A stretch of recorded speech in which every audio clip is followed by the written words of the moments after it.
कहते हैं 100 साल ज़िंदा रहने के लिए 100 साल की उम्र होना ज़रूरी नहीं। ज़िंदगी में सिर्फ़ एक ऐसा काम कर जाओ जिससे दुनिया तुम्हें 100 साल तक याद रखे।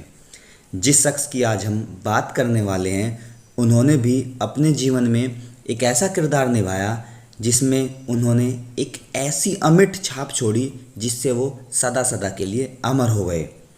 गंगा बड़ी गोदावरी तीरथ बड़ा प्रयाग, सबसे बड़ी अयोध्या नगरी जहाँ राम लिए अवतार। भगवान श्री राम जी का नाम आते ही जिस शख्स का चेहरा हमारी आंखों के सामने सबसे पहले आता है, वो हैं रामानंद सागर की रामायण में भगवान श्री राम का किरदार निभाने वाले श्री अरुण गोविल जी। आज के हमारे इस एपिसोड में हम बात करने वाले हैं अरुण गोविल जी के जीवन परिचय के बारे में, कैसे उन्हें रामायण में भगवान राम का किरदार मिला। अरुण गोविल जी का जन्म 12 जनवरी 1958 को उत्तर प्रदेश के मेरठ शहर में हुआ। पिता श्री चंद्र प्रकाश गोविल एक सरकारी अफसर थे।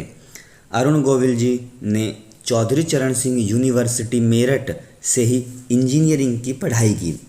गोविल जी के पिताजी चाहते थे कि बेटा भी उनकी तरह एक सरकारी अफसर बने, लेकिन किस्मत को कुछ और ही मंजूर था। 1975 में गोविल जी मुंबई चले जाते हैं, जहां वे अपने बड़े भाई के बिजनेस में हाथ बटाने लगते हैं, लेकिन उस काम में उनका मन नहीं लगता।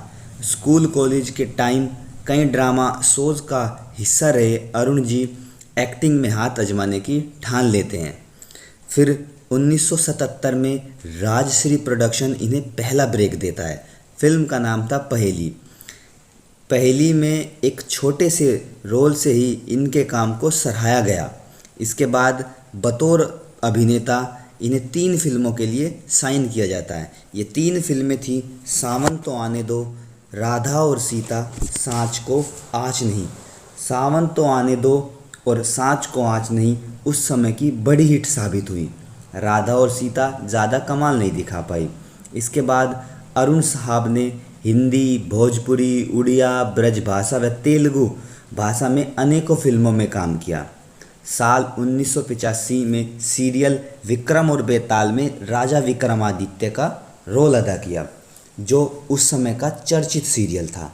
फिर आता है वो साल जिसने अरुण साहब की ज़िंदगी बदल कर रख दी और कभी न मिटने वाली पहचान दिलाई।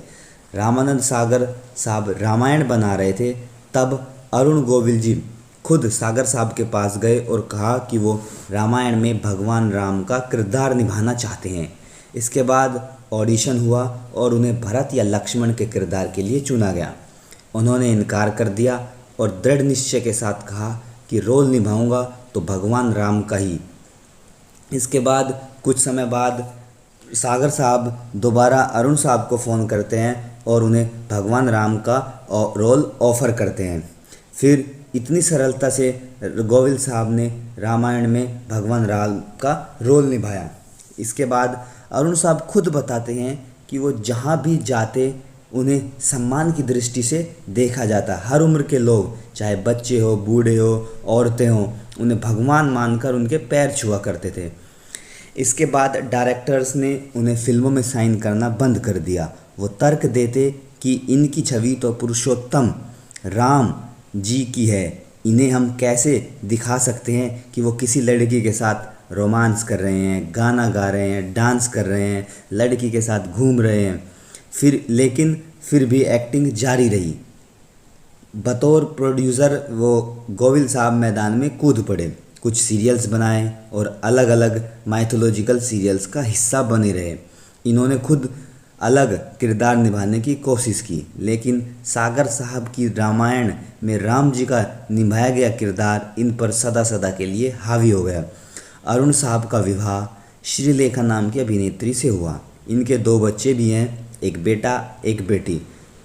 बहुत से लोग बहुत सारी फिल्मों में अलग अलग किरदार निभाते हैं, लेकिन फिर भी गुमनामी के अंधेरे में खो जाते हैं। अरुण साहब के भगवान राम जी के किरदार ने उन्हें कभी न मिटने वाली अमर पहचान दिलाई।